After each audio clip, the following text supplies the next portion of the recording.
Personil Polres Langsa dihadang warga Alur Canang ketika hendak menutup tambang minyak tradisional warga.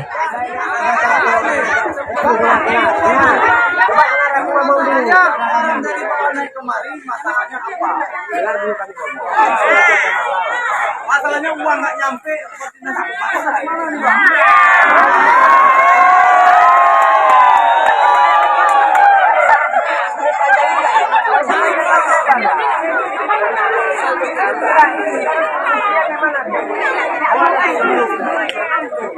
Anjir tak.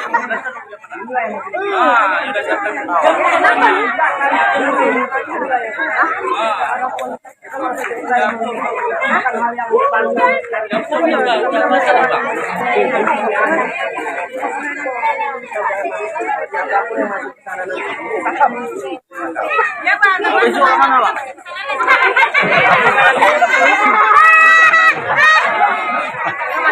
Udah tolonglah. Kali ini kalau memang nggak bisa diarahkan lagi, ya mungkin nggak ada lagi harapan kita. Itu aja intinya. Masyarakat pastinya Tak minyak yang kita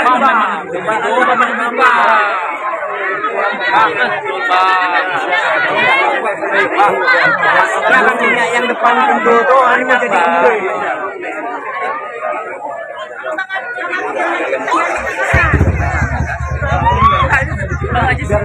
orang